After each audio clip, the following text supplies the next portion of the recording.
지금 여러분의 지갑 속에 있는 1달러 지폐 한 장을 꺼내 보시겠습니까? 뒷면을 보면 아주 묘한 그림 하나가 우리를 뚫어지게 쳐다보고 있습니다. 미완성된 피라미드 꼭대기에서 빛을 내뿜는 이 기괴한 외눈의 정체는 무엇일까요? 누군가는 비밀 결사의 상징이라 말하고 누군가는 세계 정부의 설계도라고 주장하죠.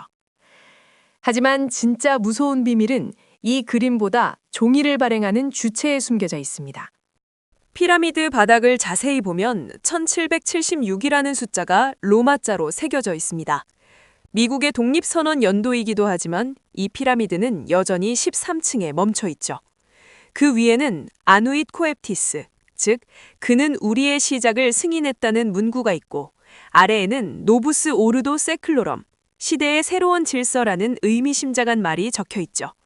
단순히 한 나라의 화폐라고 하기엔 너무나 거대한 포부가 느껴지지 않나요? 이 종이 조각은 미국 국경을 넘어 전 세계 어디서든 마법처럼 통용됩니다.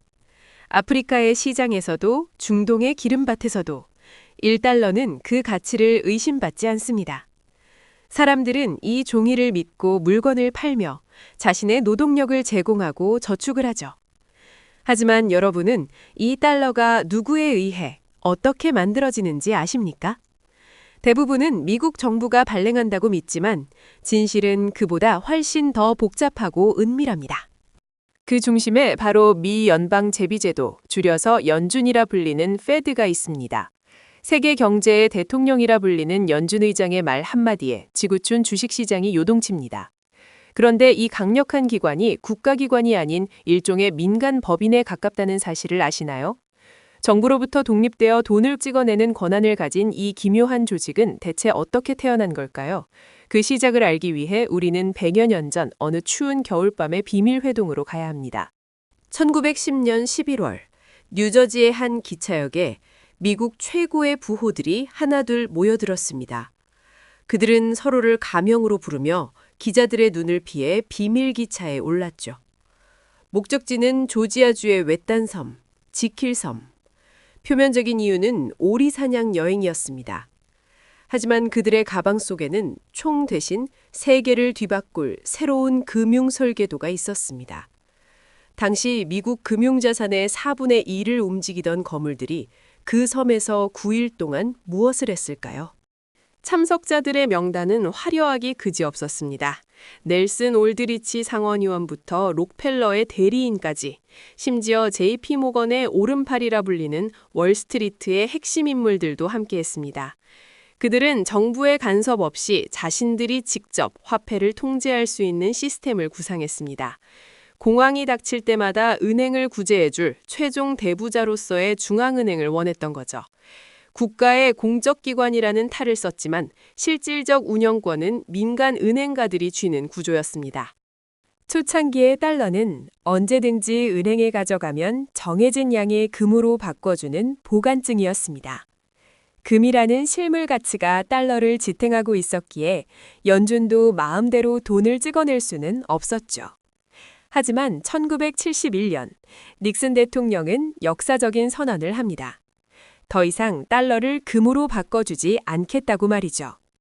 이른바 닉슨 쇼크로 불리는 이 사건 이후 달러는 금이라는 무거운 족쇄에서 해방되었습니다.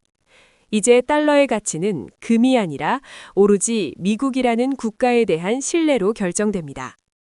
금의 제약이 사라지자 연준은 위기 때마다 천문학적인 양의 달러를 인쇄하기 시작했습니다. 시장에 돈이 넘쳐나면 자산의 가격은 오르지만 우리가 가진 화폐의 가치는 조용히 녹아내립니다. 미국이 달러를 찍어내어 자국의 위기를 넘길 때 그 고통은 전 세계로 수출됩니다. 미국 내 물가가 오르면 금리를 올리게 되고 지구 반대편 한국의 환율은 요동치기 때문이죠. 우리가 마시는 커피 한 잔, 라면 한 봉지 값에 연준의 결정이 고스란히 녹아있는 셈입니다. 쉽게 이해해 볼까요? 전 세계가 하나의 거대한 카페라고 가정해 봅시다. 각 나라마다 자신들만의 쿠폰이 있지만 오직 달러라는 쿠폰만 모든 메뉴를 살 수 있죠. 다른 나라들은 물건을 만들어 이 쿠폰을 벌어야 하지만 미국은 그냥 복사기로 쿠폰을 찍어내기만 하면 됩니다. 이것이 바로 미국이 누리는 기축 통화의 특권이자 다른 나라들이 불만을 품기 시작한 지점입니다. 이 마법 같은 종이의 권력은 과연 영원할까요? 그 견고하던 성벽에 금이 가기 시작했습니다. 최근 중국과 러시아를 비롯한 여러 국가들이 달러가 아닌 다른 화폐로 결제를 시작했습니다. 이른바 탈달러화라는 거대한 파도가 서서히 달러의 영토를 침범하고 있는 겁니다. 동시에 종이 화폐의 시대가 저물고 디지털 데이터의 화폐 시대가 오고 있습니다. 중앙은행이 발행하는 디지털 달러, CBDC가 우리 삶에 들어오면 어떤 일이 벌어질까요? 그것은 단순한 편리함일까요? 아니면 또 다른 통제의 시작일까요? 시간을 거슬러 1910년의 어느 추운 겨울밤으로 가보겠습니다. 미국 조지아주의 외딴 곳, 지킬섬을 향해 기차 한 대가 달립니다. 그 기차 안에는 아주 특별한 승객들이 타고 있었죠. 놀랍게도 그들은 서로의 진짜 이름을 부르지 않았습니다. 오직 가명만을 사용하며 철저히 정체를 숨기고 있었던 겁니다. 그들은 자신들을 단순한 오리사냥꾼이라고 위장했습니다. 하지만 그 실체는 미국 금융자산의 25%를 움직이는 거물들이었죠. 존 디 록펠러의 대리인부터 유력 은행가들이 모두 모였습니다. 이들이 일주일 동안 외부와 단절된 채 논의한 것은 무엇일까요? 그것이 바로 현대 경제의 심장, 미 연준의 설계도였습니다. 많은 이들이 미 연준을 한국은행 같은 정부 기관이라 생각합니다. 하지만 사실 연준은 기묘한 지배 구조를 가진 조직입니다.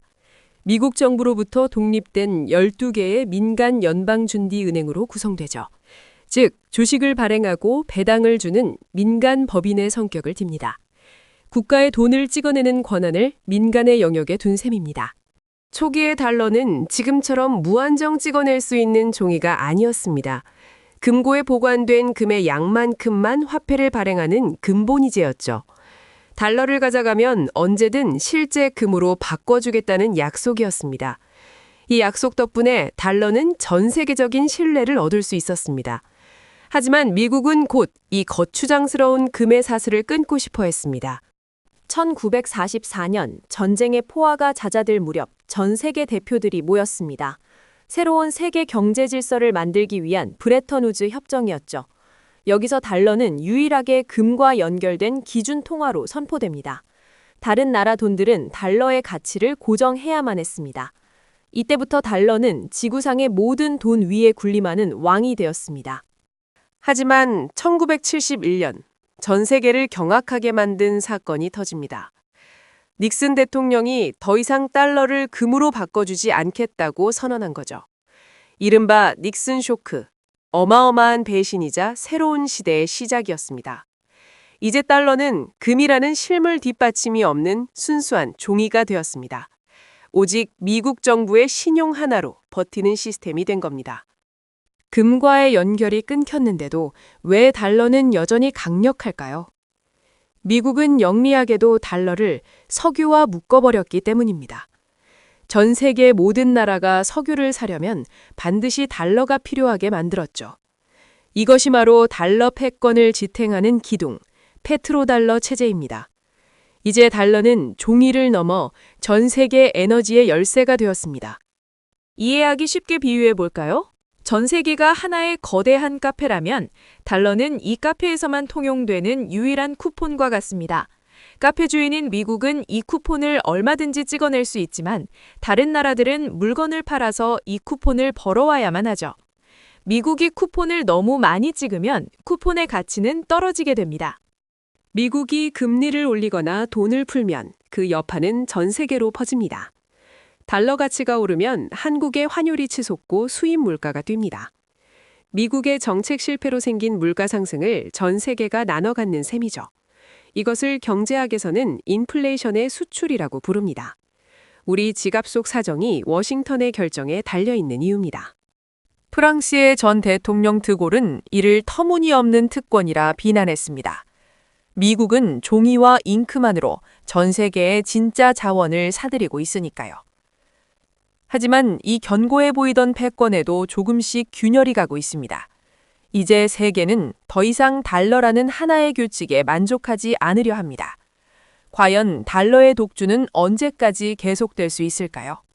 1971년 8월 세계 경제의 판도가 완전히 뒤바뀌는 사건이 발생합니다. 미국 닉슨 대통령은 전 세계를 향해 충격적인 선언을 발표하게 되죠.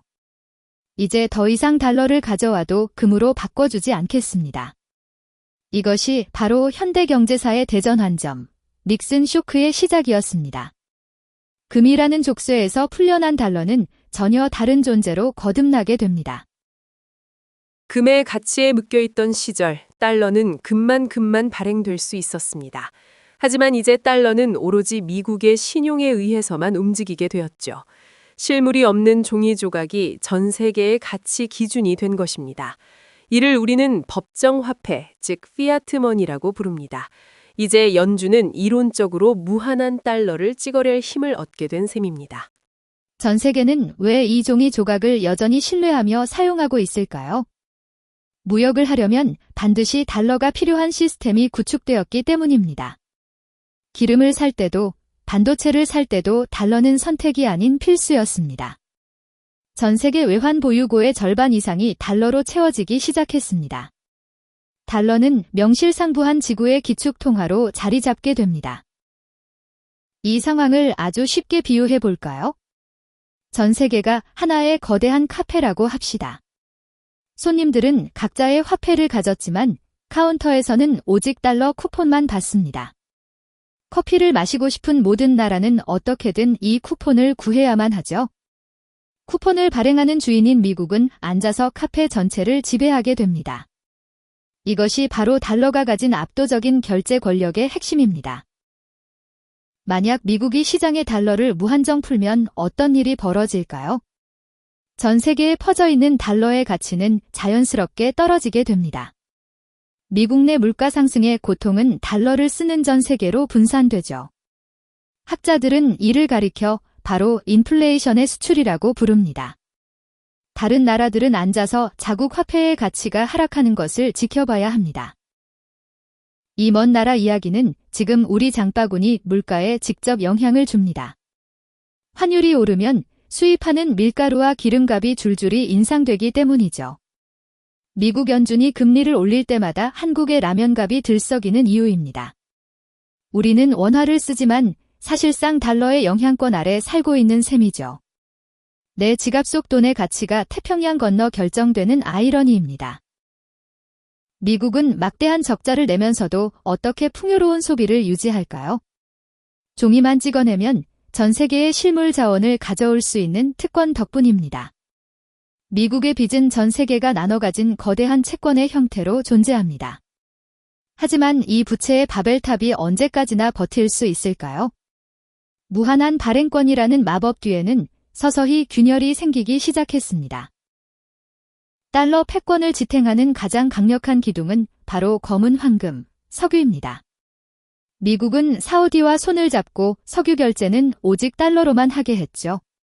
이것이 경제학에서 말하는 유명한 페트로달러 체제입니다. 에너지가 필요한 모든 나라는 강제로 달러를 모아야만 했습니다. 기름이 흐르는 곳에 달러가 흐르며 그 권력은 철옹성이 되었습니다. 연준은 금리라는 보이지 않는 리모컨으로 전 세계 돈의 흐름을 잴니다. 그들이 버튼 하나만 누르면 신흥국의 자본이 썰물처럼 빠져나갑니다. 강력한 금리 인상은 전 세계를 경기 침체의 공포로 몰아넣기도 하죠. 전 세계 중앙은행들은 연준의 입만 바라보며 눈치를 보게 됩니다. 이것이 바로 현대판 경제 제국, 연준이 세상을 지배하는 방식입니다. 하지만 영원할 것 같던 이 강력한 달러, 제국의 경고등이 켜졌습니다. 미국 중심의 질서에 반기를 든 국가들이 하나둘씩 나타나고 있죠. 그들은 더 이상 달러를 믿지 않고 새로운 결제 수단을 찾기 시작했습니다. 탈달러화라는 거대한 파도가 세계를 향해 몰려오고 있는 것입니다. 과연 달러의 시대는 끝나가는 걸까요? 다음 장에서 그 충격적 실체를 공개합니다. 이제 우리는 1달러 뒤의 상징이 단순한 음모론의 산물이 아님을 압니다. 그것은 세계 경제를 지탱해온 견고한 신뢰의 설계도였습니다. 미완성된 피라미드는 여전히 건설 중인 미국의 권력을 상징하며 그 위에 놓는 시스템을 유지하려는 중앙의 의지를 투영하고 있죠.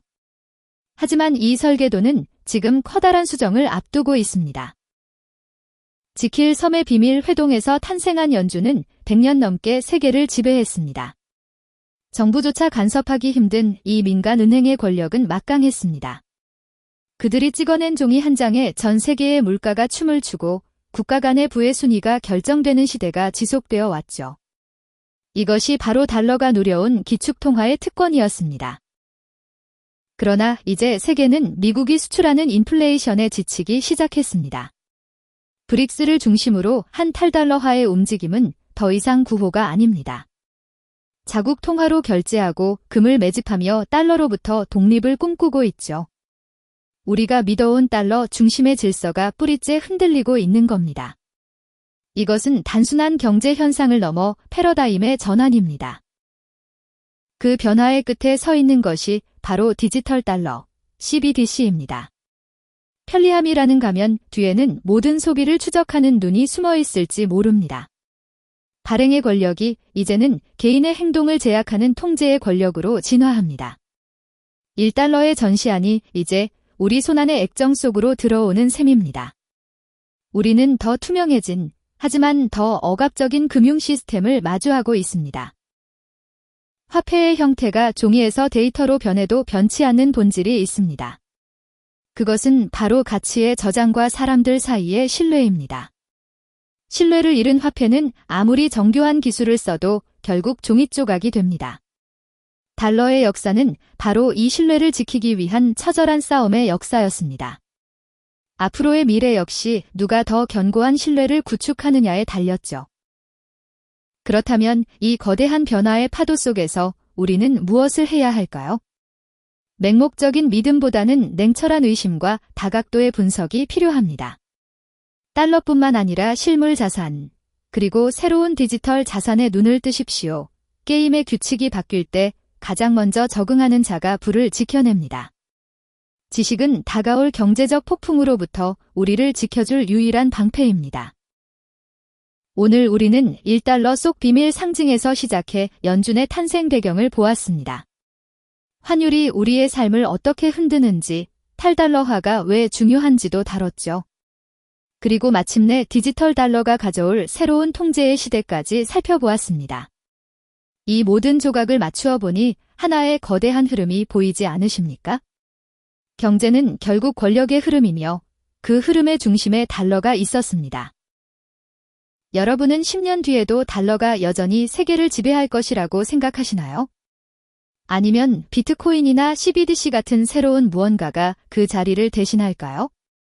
여러분의 미래 예측을 댓글로 자유롭게 남겨주시기 바랍니다. 여러분의 소중한 의견이 누군가에게는 새로운 통찰이 될 수 있습니다. 오늘의 통찰이 유익했다면 다음 이야기도 놓치지 마십시오. 1달러 뒷면의 피라미드가 아직 미완성인 이유는 무엇이었을까요? 어쩌면 그 나머지를 채워가는 것은 우리 자신의 몫일지도 모릅니다. 돈의 노예가 될 것인가, 시스템을 이해하는 주인이 될 것인가.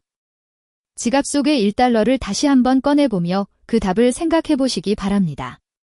세상에 숨겨진 진실을 읽는 힘, 우리는 그 길을 함께 걷고 있습니다.